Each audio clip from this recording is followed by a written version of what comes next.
exciting considering how big of a company Ford is. Ford had announced plans to shift from traditional gas-powered vehicles to EVs in the coming years, but it's the only traditional automaker to break out results. So why do you think they break out the results of their EV sales separately from their other vehicles? I think, if they were really trying to do this, they would actually just spin out the company completely. That's one of the things that we learned from Clayton Christensen's The Innovator's Dilemma, that almost every time that a new technology transformation is able to succeed coming from a large existing incumbent player, it has to be broken out into a separate company. So I don't know if perhaps this is kind of a half measure on the part of Ford to move in that direction. That would be the optimistic take. The pessimistic take would be that they really want everyone to know how much this is losing money, so that they've got lots of excuses when they pull the plug. I don't know which of those two it is, but either way, it definitely shines a light on how bad they are at making electric vehicles profitably. It's very tough. It's very tough. I don't know if they're going to include the charts here or if I'll find them on another article, but it's tough. I mean, the revenue went down dramatically. Ford said it expects the Model E will have earnings before interest and taxes losses of $5 billion for the full year. Now, this is an advantage that Ford or any of the legacy guys have, is they can run at a loss as long as their other lines remain profitable enough to cover it. Where if you look at some of the startups, they have to keep going back to the well and hoping it hasn't run dry. The company said its intention to be having EV pricing cover the actual cost of building the EV rather than covering all the R&D within the next 12 months. I know they've been saying for years that GM and Ford have said that by 2025 they hope to be revenue positive on a per unit basis. Oh, that's brutal. Within the next 12 months. But a price war among EVs for about a year and a half has made even that measure of profitability very difficult. She said that Ford removed about $5,000 in cost on each Mustang Mach-E, but revenue is dropping faster than cost of goods sold. So they wanted to bring it down, but they couldn't, and they're losing crazy money. What do you think is the problem? Is it cost of goods sold that's the problem, or is it? I mean, what is the problem? If you were hired by Ford today to say, sort this out, tell us what we're doing wrong, what would you tell them?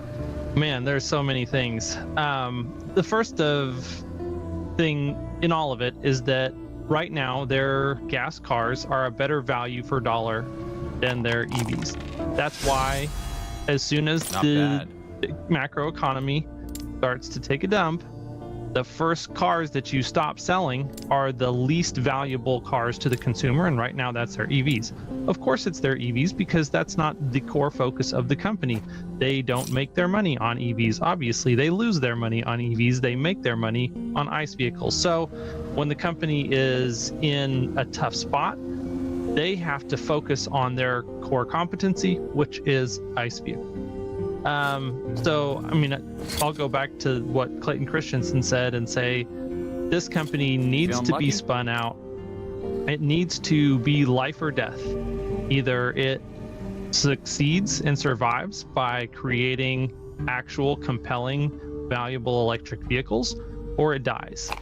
One or the other. And the other huge factor that I think really is plaguing all of the legacy OEMs is that they all do these traditional project planning, waterfall development cycles that take years and years to set up a vehicle program, and then they have couple of refreshes over the lifetime of that vehicle program, and then they move on. And that is just not the way that Tesla operates. Tesla operates in a much more agile fashion. Agile has already eaten the entire software world as a way to plan not only your product, but to manage your work and to manage your spending. And the fact that these legacy companies are still operating on a system that is not going to be fast enough to adapt to this technology is definitely another piece of the puzzle that really needs to change. I don't know how much of that didn't come across as a foreign language to viewers, but it is a big difference in the way businesses are run. When Tesla needs to change a thing, they change a thing. When a lot of legacy companies want to change a thing, they call the supplier, they go out for bid, they request a sample. It's been 3 months. If you look at the reports from someone like Sandy Munro, who worked at Ford for decades before creating his own company to do benchmarking, to evaluate existing products and try to make them better. What he said is at Ford, you were lucky if you could get 3 or 4 changes over the course of an entire model. And Tesla does that many sometimes in a week, because if something works a little bit better, why wouldn't we just do it now? We have the agility, and that results in better cars sooner and cheaper. And it, especially when you're doing something like EVs, which have never been done at this scale before, the ability to move quickly is critical. And I've seen some good progress with Ford, but not enough and not quickly enough. So if we look at this here, this is from The Verge. Ford said it lost $1.3 billion on the sale of just 10,000 vehicles. That's $130,000 per vehicle. This division, which oversees some of the company's as EV sales as well as software, reported just $100 million in revenue, an 84% drop from the same period last year. Now you can blame, it's Ford. You can't blame China. China is not competing in the same markets very much. These Ford EVs are not very common in China. I imagine there might be a few Mach-E's, but it's crazy to think that we look at these industry-wide trends. BYD had a terrible quarter, Tesla had a terrible quarter, Ford had a terrible quarter, but of course all of it is because people don't like Elon. Wait, what? I think his tweets are terrible. Yes, Daddy Bad Tweet made Ford Lightning sell fewer units. That doesn't sound right. And they had dropped the price of these vehicles. They were already losing money. They dropped the price some more, and they still didn't move as many units as they needed to. So, yes, the company plans to spend less than it previously said it would, to the tune of $8 or $9 billion rather than $10 billion, and we'll probably be on the lower end of that range. And we're being very consistent about our discipline on profitability. And they're looking to LFP batteries. There's an obstacle there for Ford using LFP batteries. Can you tell us real quick what the big difference between an LFP and a high nickel battery like what Ford uses today is?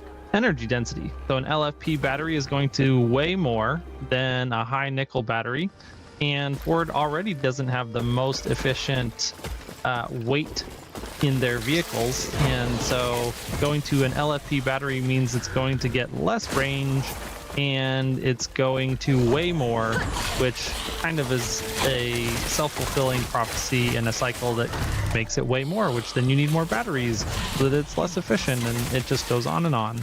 It's a death spiral is what it is. I've seen a number of almost word-for-word identical comments from different users show up in the comments on YouTube in the past week saying, Silverado EV, it's the true winner because it's got so much range. And I say every time, it's a brute force solution to the problem, but it is a solution. The Silverado EV gets a lot of range, like 400 or 500 miles. But the difference between that and a Cybertruck is it weighs 1,900 pounds more. That's a girthy beast. It's over a 200 kilowatt hour battery, and that is just not efficient. So if Ford wants to go with LFP, they need to first get their everything else sorted out. Maybe automatically include a free canopy for the Lightning so that it has better aero. I don't know. That seems like a very cheap solution to make things more efficient. Now, CATL has been working on these kinds of batteries. They're getting better all the time, not better quickly enough. These would be well suited to a sedan, a small car. And Ford just doesn't like making small cars. I had a chance to talk with my buddy who's a former engineer at Ford, and I said I had read the reason why they discontinued all passenger vehicles apart from the all-passenger cars, apart from the Mustang, was because on things like the Focus, the Escort, the Fiesta, they were losing money on every single unit. And I tried to explain that, no, they just weren't making as much money. And he assured me, nope, we were losing money on every unit. That's why we shifted to the bigger, heavier beasts that we see on the road today, is we were literally losing money on a per unit basis, and that was not sustainable. So yeah, more affordable EVs, which Ford is betting will help them win, especially among urban dwellers. Not everyone needs 400 or 500 miles of range. We believe that's where the adoption of EVs will grow the fastest. And I think that's reasonable because there aren't any EVs in that segment really right now. I mean, the Leaf, I guess, but it's gotten more expensive. Yeah, what do you think on that? I definitely think, yeah, that's a wide open market segment. And if they could bring something to market there in a short period of time that was a good vehicle and compelling, that there's an opportunity. But I also know that Tesla just announced that they're going to be making new, smaller vehicles on their existing lines that are going to be cheaper than the ones that they sell. And I don't know about you, but that sure sounds to me like potentially a two-door hatchback version of the Model 3 that might be right there in that vehicle segment. Of course, long before Ford will reach it. And obviously, if consumers are choosing, the numbers show that they're choosing the Tesla over the Ford 9 times out of 10. That is exactly what I am seeing. Yeah, so I don't know what the solution is. I don't know how they're going to get past this. I think their key is to build new factories that are dedicated, that are purpose-built, and build purpose-built vehicles. No more of this taking an ICE vehicle and trying to cram an electric drivetrain into it. We've seen that that introduces inefficiencies that are impossible to overcome. You can make it work, but it's going to be more expensive, and this is a place where the prices is the key. Hopefully interest rates can come down, apart from new factories with hopefully the ability to use the cheaper LFP batteries, maybe get those batteries made in the US so that they can qualify for the EV incentives. I don't know, is there anything else that can save them? I guess if they get on the ball and they license FSD quickly enough to where they have a bridge in extra software related revenue that they would then share with Tesla. I mean, that to me seems like the last hope that Ford has not to end up going bankrupt or having to massively restructure sometime in the next 10 years. Fingers crossed, I guess, would be my answer to that. I just don't know if Ford is willing to spend an extra even $1,000 on hardware when they don't know what their customers' take rate is going to be.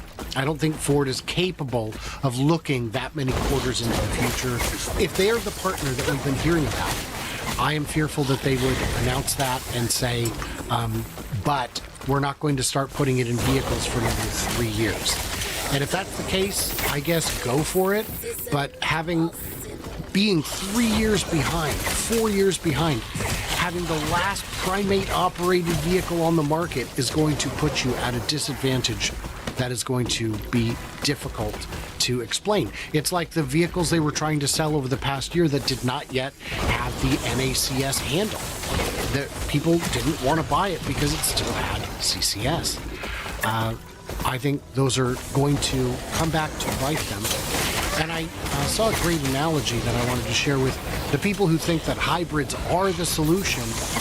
Hear me out. I know you horseless buggy carriage people are all about your gas motors, but what if we had a gas motor and a horse? That's a terrible idea. That's the worst idea.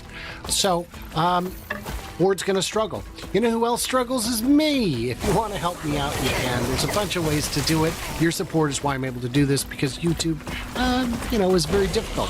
It's very difficult. So, in the meantime, you can head on over to the old Hans C. Nelson channel, link in description. And if you like having him on, maybe tell me so, because otherwise, how would I know? Everybody else, subscribe, do the usual. You know what you're doing. Hit the thumb in either direction. It's decorative, but it counts. so it doesn't actually hurt. If you didn't like it, by all means, thumbs down. I welcome it. And you know what else? Stay tuned, stay juicy, and I cannot wait to hear from you, rubber robots in our electrified future.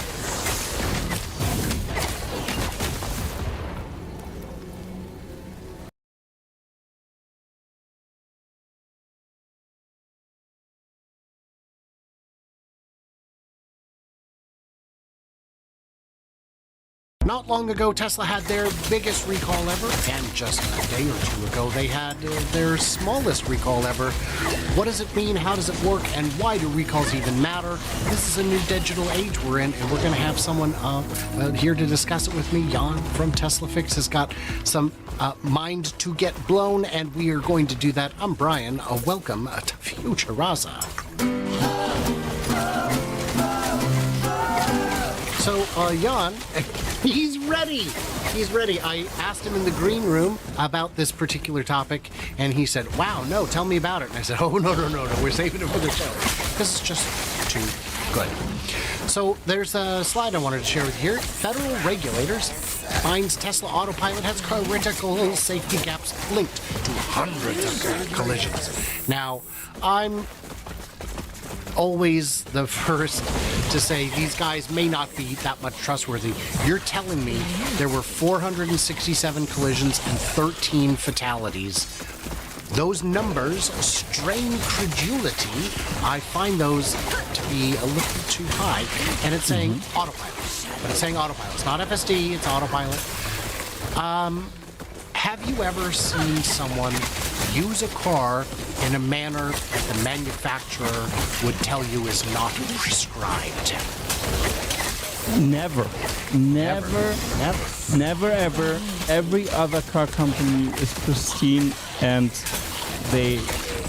we don't have these kind of. It's not about the companies, it's about their drivers. You know those little undersized replacement wheels, the donuts that you put on when you have a blowout? Yep. The temporary spare. You ever seen someone on the highway with one of those? Yeah. Yeah. Don't go on the highway. They're not rated for highway speeds. So are we going to get angry at cars that somehow allow... Now, you know, Tesla could determine if one of the wheels is the wrong size and limit the speed. If it detects that you're using a safety, a temporary donut, it could limit the speed. Tesla doesn't have those available with their cars, but if they detected it, should they be forced to do a recall to prevent idiots from doing stupid things? I think a recall would be a scary term for what it is. If we go back here, we say that federal authorities say a critical safety gap attributed to the collisions. I'd like to know what those are. Tesla Autopilot has led to foreseeable misuse. Okay, so we acknowledge. Now, my problem with this is these agencies give a free pass to everyone else. Rivian. That's what I meant before, yeah. Yeah. If it's not Tesla, that's what I meant before with my anecdote. Oh, I got you. Yeah, that's what I meant. That if it's about Tesla, then it's a problem. If it's not about Tesla, then it's not a problem. Yeah. A lot of forces here against that. Rivian had camera cabins with eyeball tracking and attentiveness monitoring, and they first disabled, and now they just don't put them in the cars. What? Or, hey, if they've determined that that's safe enough, great, but what? How does that work? There have already been deaths on Blue Cruise because the driver monitoring is not adequate. Where's the endless headlines? Where's the outrage? So, but Brian, it doesn't drive clicks, so why should they report about the safety critical feature that's missing? Because the government agency doesn't need clicks. They need safety. They need safety. So, in the green room, I asked you, do you know how, let's say your Toyota and your BZ4X has loose wheel problems. How do you know how many vehicles to recall? By the production number, the VIN number, for example. Well, but how do you know which cars are affected? How do you know? So we got a bad batch of bolts, one box of bolts. how do I know which cars those bolts went into? Do I recall all the cars just in case? Do I not recall any because the percentage is too low? So when you make a car... So it's about times, like time, when it's cruised from that to that time, maybe? It's even better. When you make a car, at the factory, it creates a digital twin. And it knows the torque on this bolt on this VIN number. Ah, okay.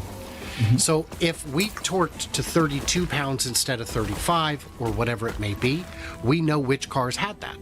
We can see which cars have which problems. Which means, in theory, what is the smallest recall you could imagine happening? Check out this slide. Tesla recalls one Model 3 over a faulty airbag. One.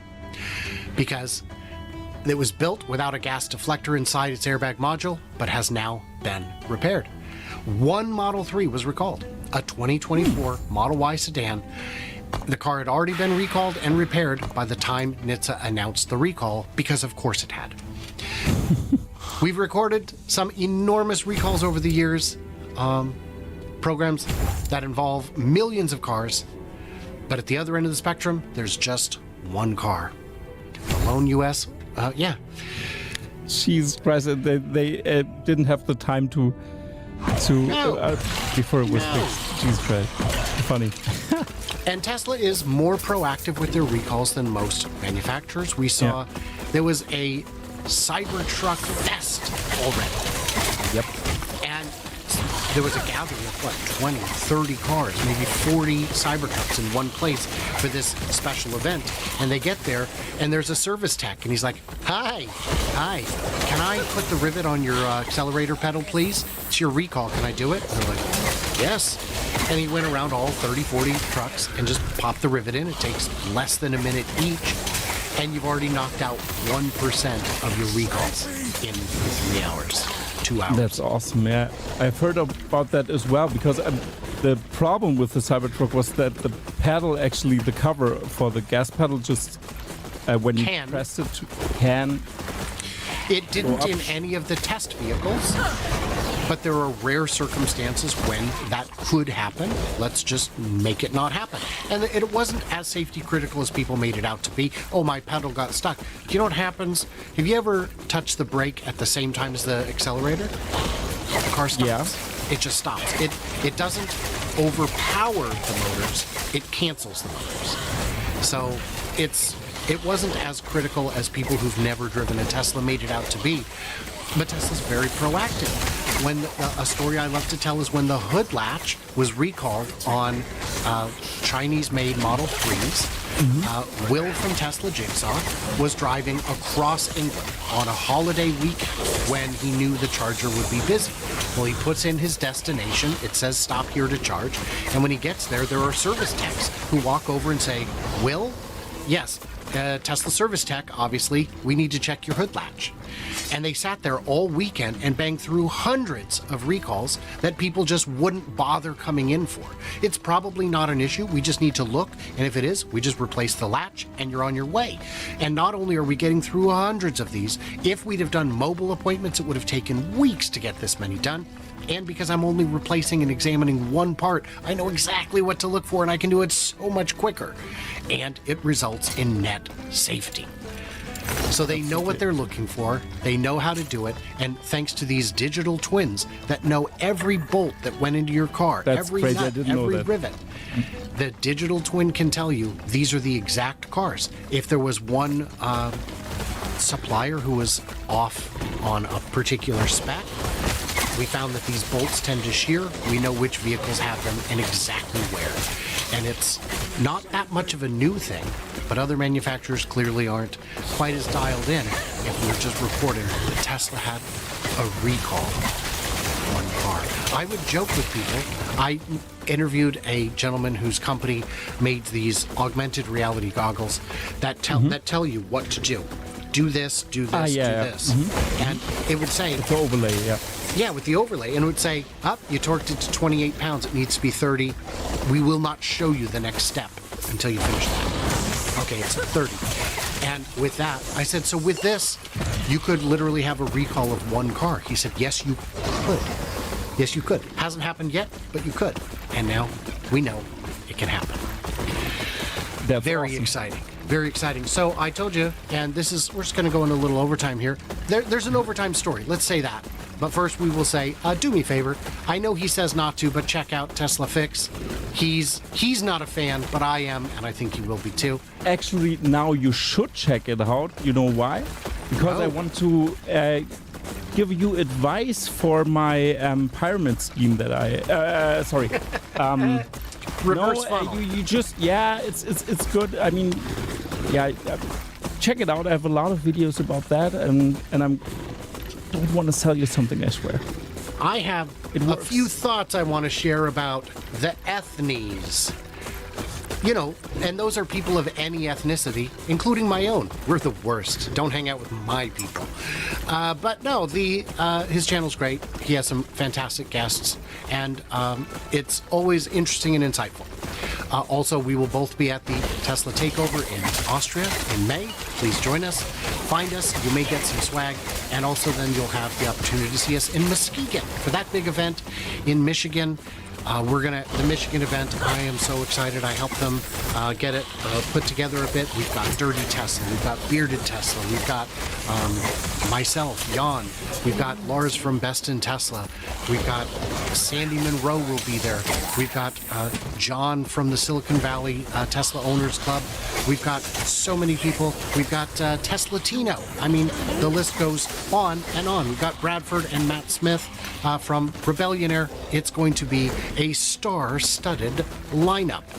And other guests... we also might have a Dirty Tesla with a beard. It could be. With a beard? Okay. Yeah, because bearded Tesla... Right. Dirty Tesla. If they had a child together, bad it would be a bearded, dirty child. I'll be honest, I don't know how any of that works because, Anyway, so the bonus story is there's a video I've been trying to make for months with my brother where he's never driven an EV, but he loves fast cars, and I wanted him to experience it and then get a chance to, and then go, I forgot to take it out of chill, and then explain that you can actually download a performance bonus, a acceleration boost, and then take it out of and then download it right then and there. On the spot. That's such a good idea. And, but I just can't, just like getting him to do electrical, I just can't get him to do it. So my buddy here in town, who loves fast cars, who loves wrenching on cars, who's currently building a performance car of his own. He bought an old one. He's getting it into shape. He has never driven an EV, and he's got a huge personality. He's so much fun, and so he has agreed to be my buddy in the car, and we'll give him the full treatment, the walkthrough, show him all the things that he didn't know were there, and it's going to be so much fun. And I hope to get that out before I leave for the X Takeover. So that's fun. That's a good idea, and I also have a similar idea with that because my mom never drove with the Tesla Model 3 Highland or any EV actually. Oh. And that's also fun. I'm gonna shoot a video one time. I don't know when, but that's a similar kind of not the same. I mean, your idea is way better, I would say, but it's also fun because she's very familiar with low-tech cars. That's her, like normal gas cars, and never driven an EV as well. But your idea is probably better. So don't watch mine. Watch his video, please. Yeah, thanks. Well, and I get to give him the version 12 experience. So yeah, that's cool. I haven't mentioned that part of him yet. So what did we miss? What did we misunderstand? Leave it in them comments below, and everybody do me a favor, stay tuned, stay juicy, and I cannot wait to hear from you clever robots. Maybe when I give you a test drive in my car too. We shall find out. When will the pain end? Investor Ron Barron, who holds a very substantial stake in Tesla, believes this is the bottom and it's nothing but blue skies from here. There could be a rocky road ahead. We don't know, but Ron Barron has some thoughts, and I don't have thoughts, so I'm going to borrow some from Hans C. Nelson, who's joining me to give some perspective and hopefully help us sort it all out. I'm Brian. Welcome to Future Oz.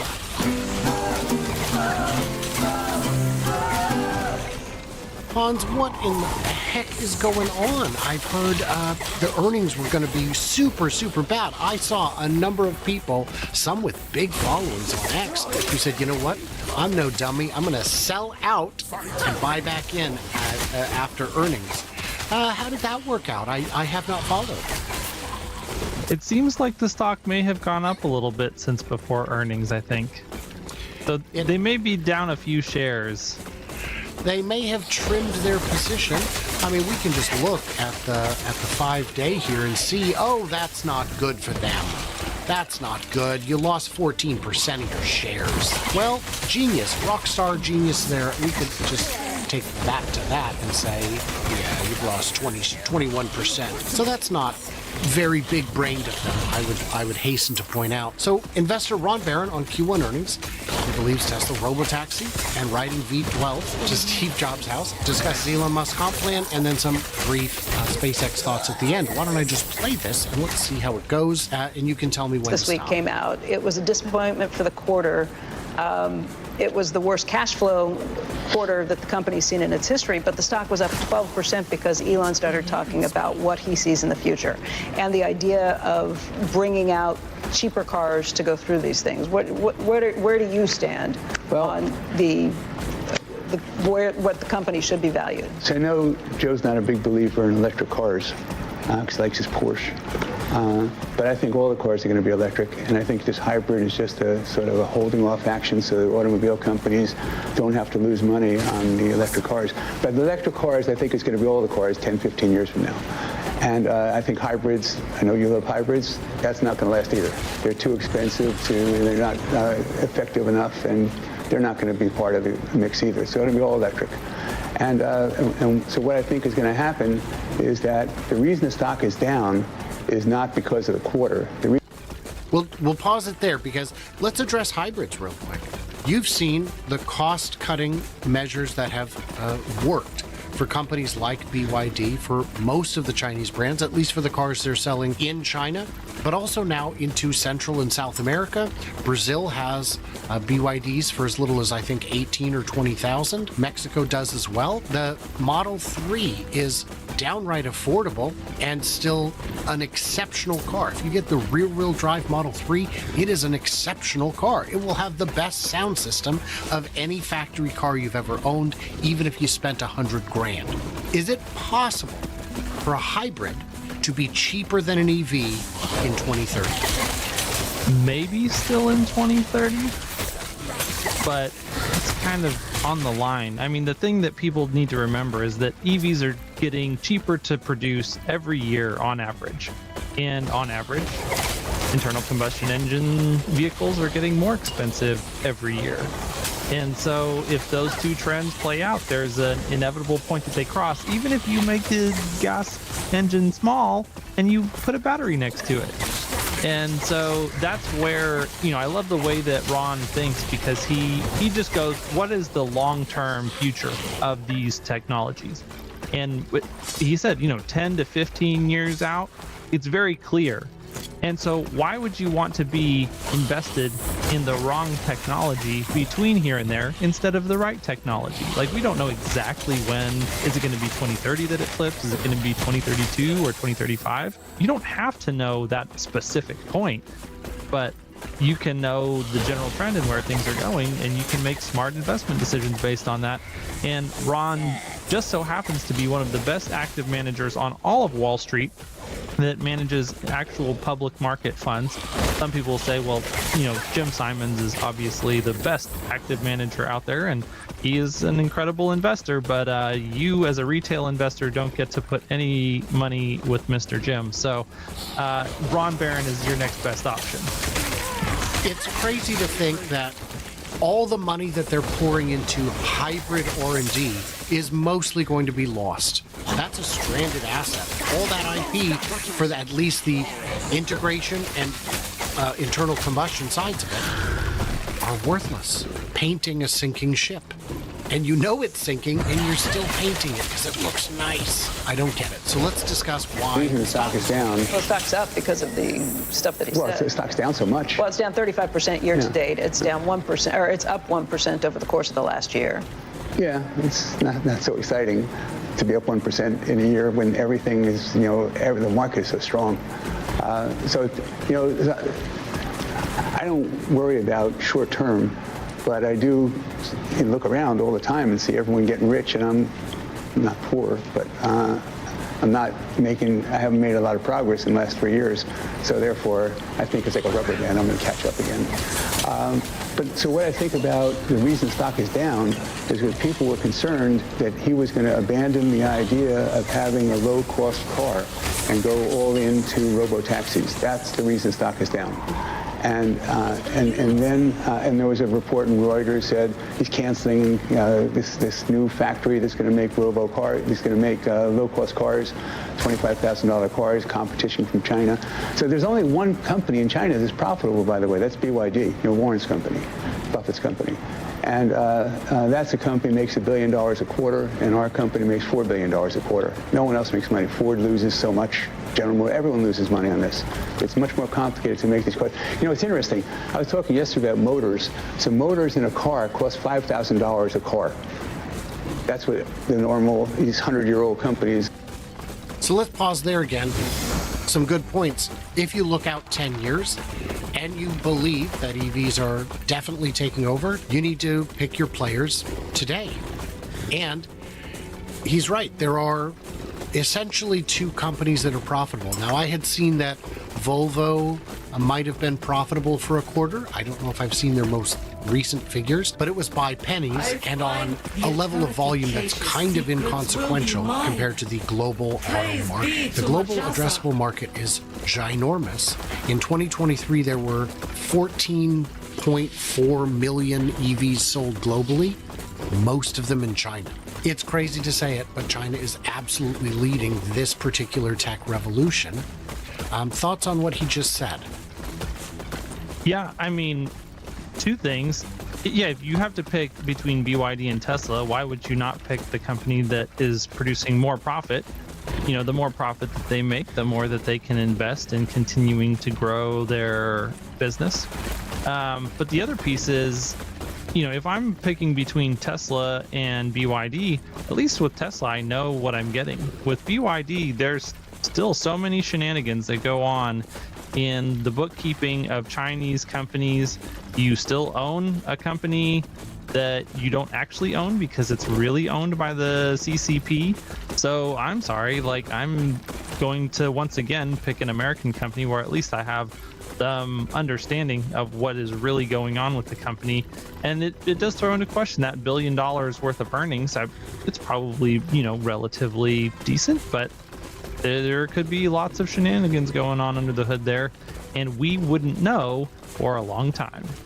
So I have a few hesitations on BYD. The first, when I determined a few years back, before I even started this channel, that this was the future, I said, you know what, I'm going to look at battery companies to invest in, and BYD and CATL were the two that I wanted to invest in, only to find that the stock you buy isn't really the stock. It's more of a tracking stock, and the stock that it's actually tracking is, like you said, subject to shenanigans.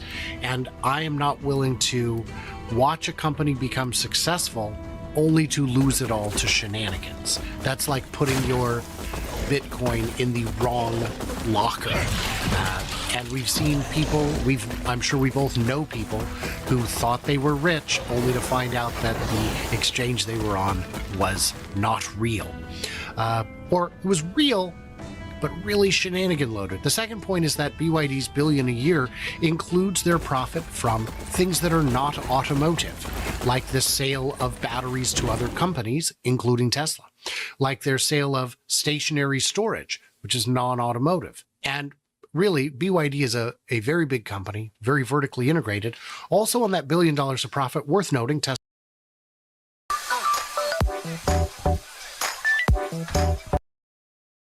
route. Why And the dungeon got 2 levels and also a boss room, and every time you proceed to the next level you will get some modifiers that might affect the end result of the loot and also boosting both the damage and health of enemies. The values on these are different depending on the tier you choose to run on the dungeon. The final boss is called Chronomancer Yulra, and she used mainly and also have 4 different boss specific unique drops. More to seal the cache, it will then randomly pick one. Is the Eternal Cache, and here you can put in any unique item. Mostly it will drop from rare enemies and bosses within the Monolith of Faith. Having a higher corruption and echo modifier seems to affect the drop rate chance for the keys as well. There are always 4 tiers to choose from per dungeon, and you will have to start by completing the first to be able to enter the next. Depending on the tier of your choice, the dungeon will get harder the higher you choose, and behind Temporal Sanctum has a temporal shift. This mechanic is very back to the Void Realm. While doing the dungeon you might find gates that are locked into one of the realms, but they are open in another one. So you basically just want to jump back.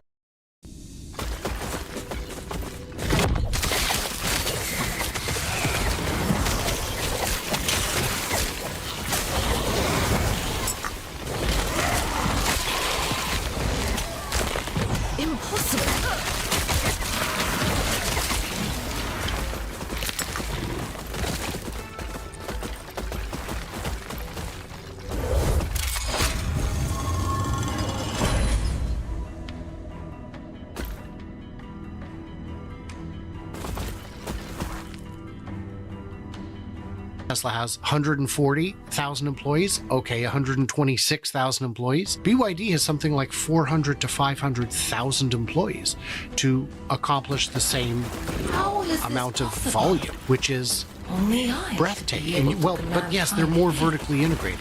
Right.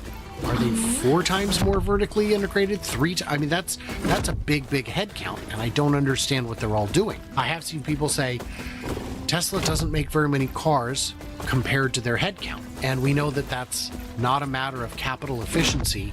It's a matter of they also don't buy as many parts from outside companies. They are also engaged in a number of other endeavors that are non-automotive, like bot and stationary storage, and making their own parts in a lot of cases, doing a lot more engineering in-house than other companies do. There was a story I read from a Hyundai or Kia engineer who said that when Tesla introduced the light show, the CEO or some executive came to their department and said, "We want this for our cars. What's it going to take? How soon could we do it, and what would it cost?" And they found that they would have to, of course, hire a company to write the software. And then, that would take a tremendous amount of time. But then that company would first need to reach out to every supplier and validate every part of it all the way up the chain and back down, and then start testing it in a limited. And the conclusion was, we can't. Never. At any price, it is not something we are able to do, despite what the competencies we thought we had. And Tesla just rolled it out as a holiday. It's not even like something you pay extra for. Why would you? I wouldn't. They thought it was cool, so they did it. And a lot of things that we get for free are like that. It cost them $5,000. We can make a motor for $1,000. It costs $5,000. So they get. Yeah, but then you have to have a battery that's more expensive. Oh no, I'm talking about if you're making the internal combustion engine cars. I'm just talking about how stagnant businesses become and how used they are to operating the way they've always operated. That they don't look for new things to do, new ways to operating oriented toward making things cheaper. He can do things for $1,000 that other people cost $5,000. It's amazing. That's if he wanted to be an electric car, a gasoline car company.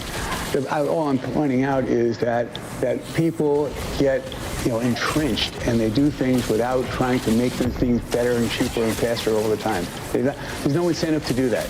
So Munger says, "Show me the incentives, and I'll show you how people act." Mm-hmm. And that's the idea. That people, the incentive. What's the incentive for someone who's 55, 60? We got to get off of this. But the idea is that's the reason stock's down. And now it. So what's the reason it's going to go up, and when? Oh, it's going to go up huge. When? And now. I mean, now. Do we want to break it there? Is there anything we need to say about that? He's right. Internal combustion technology has run its course. I'm going to hire a bunch of engineers. We're going to really get serious about this.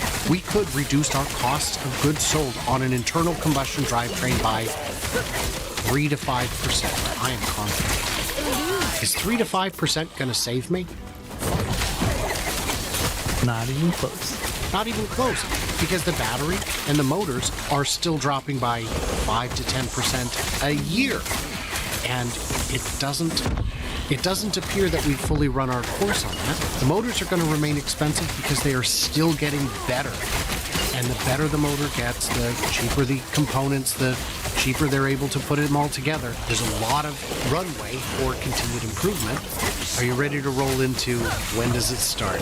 What's the reason it's going to go up, and when? Oh, it's going to go up huge. When? And now. I mean, now is the bottom. Okay. And so what they're doing is they're going into robo-taxis, and they're going to make the low-cost car. So they're making the low-cost car, except they have excess capacity right now. They have capacity to make 3 million cars a year. They're making 1.8 million. So the 1.2 million cars they can make extra in an existing facility with no more capital, and they're not going to make the cars direct cost as cheaply as they did before, as they expected to. But overall, until they expect to do 5 million of these new cars. Can I ask you a robo-taxi question? Because that is, I think, the future of this company, Yes. and a lot of the value is relying on that. The question is what you think the genuine timing of a robo-taxi that's reliant on cameras only, and this has always been the question about can you do it with just cameras relative to what Waymo and Cruise have done, and there's been even questions about that, using the radar and the LiDAR and the whole rig that lives on those vehicles. Well, we have a small investment in Cruise because I wanted to see what they're doing. And Waymo is, their cars are $250,000. Because of all of the sensors and all of the And they're trying to take cost out. And for us, it's software. And so basically, the advantage that we have right now at Tesla is that they've sold 6 million cars, and 3.5 or 4 million are collecting data. So the data is what's really valuable. They're doubling their... We could do this for days, and people need, if you want, this is a great interview. I will leave a link to it, but this is just great. Let's talk about some of those things that he just said. I'm not offering financial advice. I never tell people when to buy, when to sell, or even what to buy. And the people that I learned from did the same. Rob Maurer never told me to buy stock, but I listened to him and I made my own analysis, and I looked at other people's track records and other people's fund managers, and that's why I was able to buy at an opportune time. I have also bought at inopportune times, much less. My average cost is still under $20 a share, despite having bought twice above today's trading price. But this is Ron Barron talking, and you can choose to listen to him or not. What is your take on what we just saw? Yeah, this is definitely a point that I think we are turning the corner on the way that Tesla's going to make money. It is going to be more and more on software.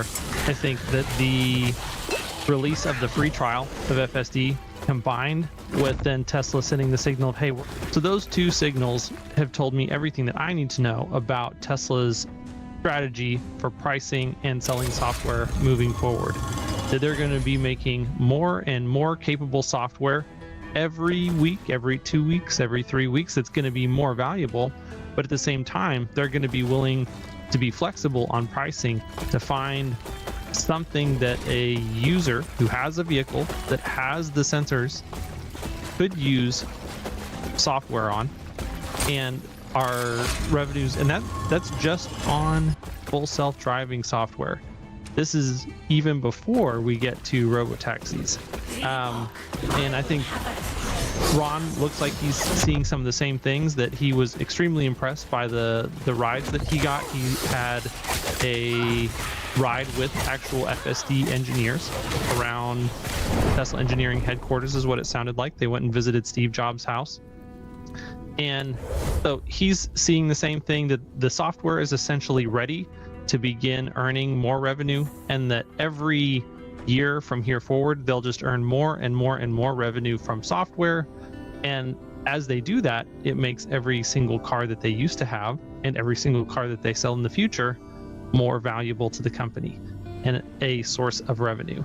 And so, I think that that's going to be clear to investors in the financials probably over the next 12 months. So I think that calling the bottom being in is, it's a decent call right now. I think that this is a good entry point. If I had spare cash, this is a place that I would be loading up. I get, famously, I am not a gambler. I'm an investor. When people say, oh my gosh, it's down $10 today, you must feel stupid. I say, why would I care? It's in my retirement. I can't touch it anyway.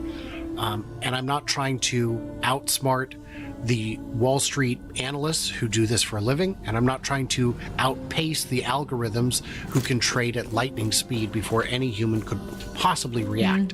Those guys could make money. Some of them do. Half of them don't.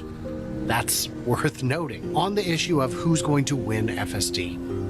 A year ago, I would have said it could be Cruise or Waymo. But now Cruise, we found out, was using digital Sherpas to guide the vehicles. They had their own mechanical Turks in there making things work.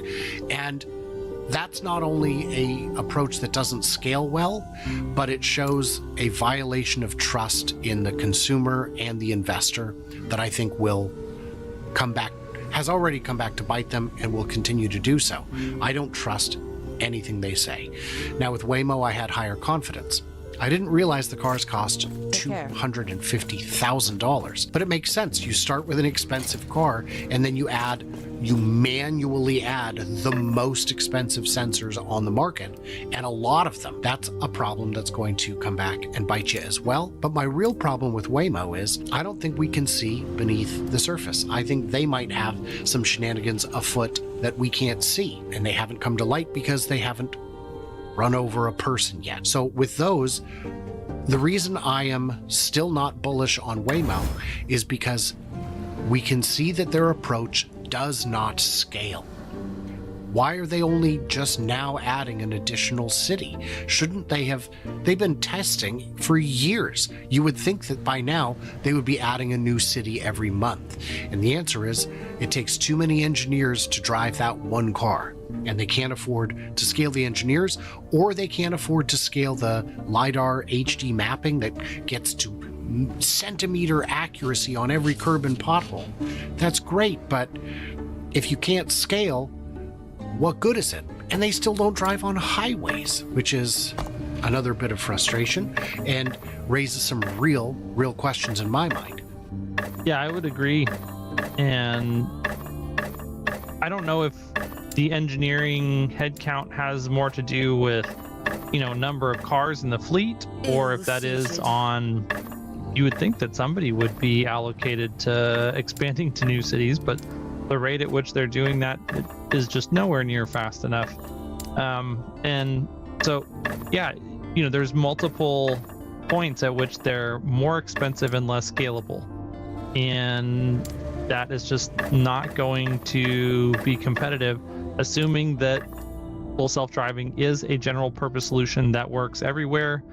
This is why I have spent numerous hundreds of hours researching machine learning and all of the different technologies that are going into doing what Tesla's doing, is to answer that question for myself. Is this possible that this is in fact the right general purpose solution that will both work and it will work everywhere? And the end point of all of that research says, yeah, Tesla's got this in the bag. Just a matter of time and turning the crank. It's exciting. We're living in the future. I never thought it would get here. I'm, still waiting for some of the predictions from, Back to the Future 2 to materialize, even though 2015 has come and gone. I've seen some companies like Honda is not looking to the future. They plan to go all electric by, guess what year? 2040. Correct. It is 2040. 2040 is a year so far in the future, it didn't exist in the movies I watched as a kid. They were set never that far out. That's insane. But that's also a testament to how old I am, which I'm also not excited about, but it beats the alternative. All right, so what did we miss? What did we misunderstand? Leave it in them comments. You've got to tell us how we're doing. Are we getting this right? By the time this comes out, we'll know, was this the bottom? because anything can happen, and investor sentiment is not always tied to performance. So as we've seen some of the real big brain geniuses out there this week discover themselves firsthand. Congratulations. Some lessons are cost more than others.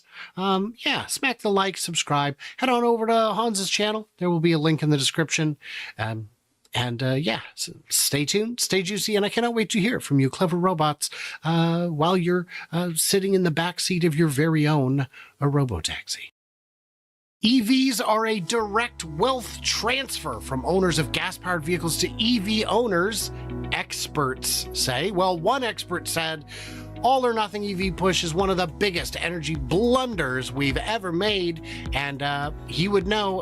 He's kind of an expert on blunders. But joining me today is Mark from The Tesla Life, who helped me find this gem of an article, and we'll discuss just how bonkers it is. I'm Brian. Welcome to Futuraza. Oh, Mark, this has been an exciting week, but nothing has been more exciting than this real amazing. This is a chocolate ice cream emoji if I've ever seen one. So this expert, he's an expert, Brian Dean Wright, he's a podcast host, so right there we got to take him pretty seriously, and a former CIA officer. What does that have to do with anything, I guess? But he does look good in a blue blazer. That means he's serious, Brian. That means he's serious. That's what that means. It means he's got an above average understanding of torture. Hey, did you know that energy experts are warning about numerous potential issues for electric vehicles, including affordability? So first of all, when you hear someone say energy experts, which energy do you imagine that means? What comes to mind? I would think that energy experts would be the petroleum group that is kind of concerned about what's going on. Yeah. When you say, if you were to take all energy experts, I'm going to say 90% of them are in some form of fossil fuel, because 90% of energy is fossil fuel. They're warning about potential issues for electric vehicles, including affordability. Well, that's not their concern. They don't care about affordability. That's why when the cost of producing gas went down and they realized, customers will still pay $3.50 a gallon, the price didn't come down. Yeah. We learned some lessons there, including range, including weather. There is 0% chance that energy experts are worried about weather. That is not... infrastructure, okay, finally a legitimate one, and economic concerns. Hey man, if I was with the fossil fuel lobby, I'd be worried. I'd have economic concerns too. But you're right. Weather is not in their wheelhouse at all. Even as government and car companies increasingly push them on Americans. Push. What are we making of this? How much credibility we got? This is a classic hit piece. That's what this is. It's a group that is just trying to throw anything at the wall to see what sticks against EVs. It's all the classic. If you actually watch the video that's associated with this, he goes into how that weather is an issue, that the wind. He even said the wind is an issue with electric cars. That I've never heard that we have an issue that the cars can't go through wind. I've had it for 6 years now, and I guess I've never run into a windstorm that's put it out, but apparently he has. He talked about the Chicago ordeal that happened with cars not charging, not being able to charge because of the cold weather. Just glazes over the issues. It's a classic hit piece, Brian. Like, we've seen these all over the place. See, I thought you were going to say, when you started your sentence with, when you watch this video, I thought it was going to say you get dumber, because it's not worth watching. I'll tell you that. The Chicago thing chapped me at the time, and I covered it quite a bit, because the fact that 3 locations had struggles during a 100-year storm for part of a day doesn't mean that the cars don't work. We can show cars stuck at gas stations in the snow when the power's out too. That's also a thing, and I don't see the same level of concern. He said some people are just so hell-bent on making sure the transition happens, even if that means wrecking the economy. Wow. You know, won't someone think of those arsenic producers? They have a business model too.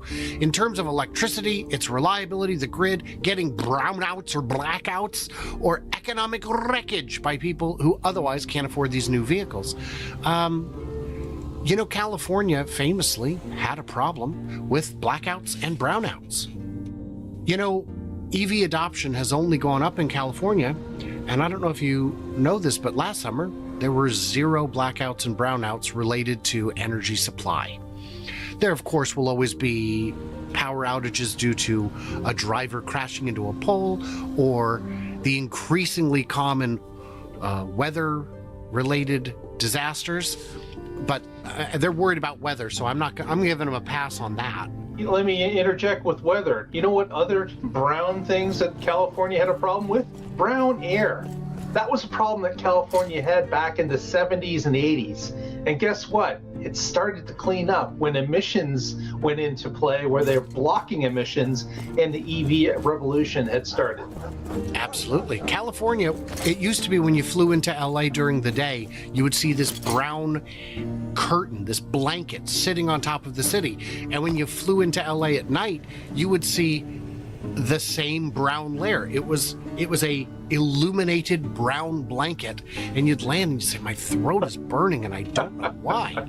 It was terrible. Exactly. The other thing that Mr. Wright talks about in this article/video is that the grid can't keep up, that it's failing because of all the electric vehicle charging that's going on, and that of course the grid is producing more and more pollutants because it's, you know, all these coal plants are having to fire up to charge the grid up. Meanwhile, the opposite is true. The grid is getting greener and greener with every day that goes by. Coal at this point has become, not economically feasible to use because there are other forms of energy generation that are far cheaper and far cleaner. Coal is actually being rooted out of the North American system. For sure.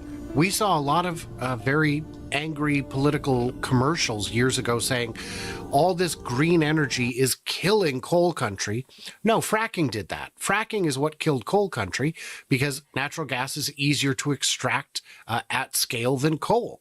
So the whole thing is dishonest, and of course it is. That's what the point is. The grid has been stabilized by megapack type stationary storage and just a little bit of planning. There was one day last summer when they thought we might have a shortage, and the governor went on TV and said, hey, could you do me a favor? If you're charging your EV today, could you wait until tonight? And everybody said, yeah, that's being shouldered by buyers and car companies by raising the price of gas-powered vehicles, which is basically just a direct wealth transfer, just paying for EV subsidies, and that will grow over time.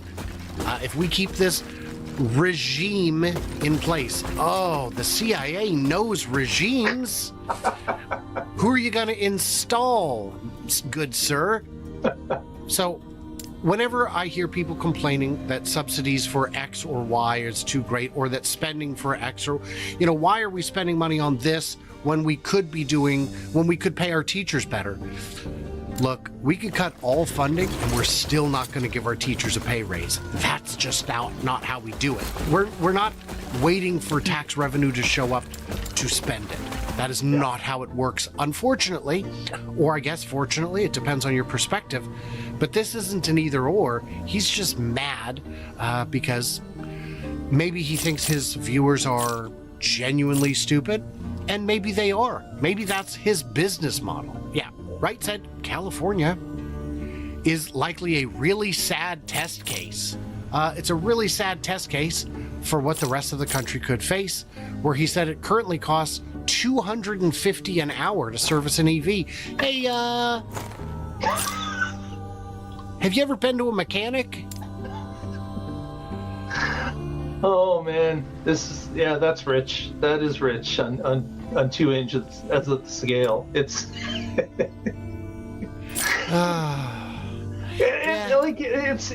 it's scare tactics, right? Like he's just throwing things at people that really don't know or don't want to know, and he's just pointing out all these scare tactics to keep people away. I would say if you have some interest in an EV, go test one. Go talk to people that drive them already. Go to some event like's happening in Portland coming up shortly, where you can actually talk to people who own the vehicles. They're not selling them. They're not dealers. Talk to real owners. That's the way to do it. On Sunday, April 28th, we have a ride and drive event at the Daimler plant on Swan Island in Portland. There will be dealers there, but they're not selling cars. They're showing you cars because the cars sell themselves, but there will be hundreds of owners there as well. We will have speakers. We will have food. We might even have prizes. I have no idea on that front. I always bring swag with me, so come find me and you get something for free. This is really crazy. It's a really sad test case in California. And Californians by 2035 will not be allowed to buy new gas-powered cars and light trucks. Now, I thought that these people believed in states' rights.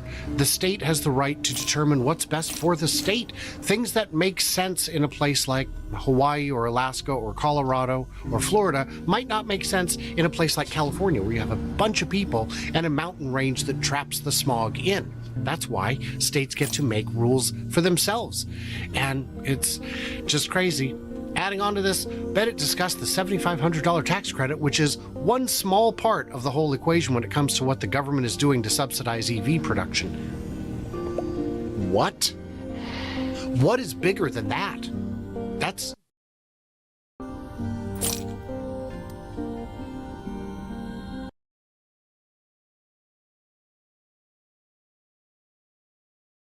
be sorted out below.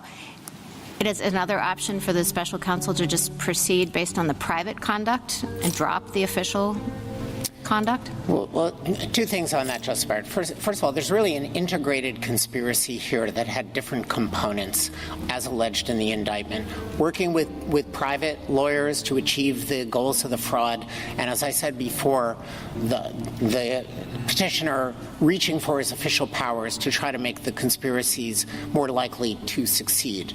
We would like to present that as an integrated picture to the jury so that it sees the sequence and the gravity of the conduct and why each step occurred. That said, if the court were to say that the fraudulent elector scheme is private, reaching out to state officials as a candidate is private, trying to exploit the violence after January 6th by calling senators and saying, please delay the certification proceeding, is private campaign activity, we still think, contrary to what my friend said, that we could introduce the interactions with the Justice Department, the efforts to pressure the vice president, for their evidentiary value as showing the defendant's knowledge and intent, and we would take a jury instruction that would say, you may not impose criminal culpability for the actions that he took. However, you may consider it insofar as it bears on knowledge and intent. That's the usual rule with protected speech, for example, under Wisconsin versus Mitchell. My friend analogizes this to the speech or debate clause, but we don't think the speech or debate clause has any applicability here. It's a very explicit constitutional protection that says senators and representatives shall not be questioned in any other place. So it carries an evidentiary component that's above and beyond whatever official act immunity he is seeking. And the last thing I would say on this is we think that the concerns about the use of evidence of presidential conduct that might otherwise be official and subject to executive privilege is already taken care of by United States versus Nixon. That balances the president's interests in confidentiality against the need of the judicial system for all available facts to get to the truth. Excellent. And once that has been overcome, we submit that the evidence can be used even if culpability can't rest on it. Thank you. Justice Jackson? Just to pick up where Justice Barrett left off, I think I heard you say that even if we decide here something, a rule that's not the rule that you prefer, that is somehow separating out private from official acts and saying that that should apply here. There's sufficient allegations in the indictment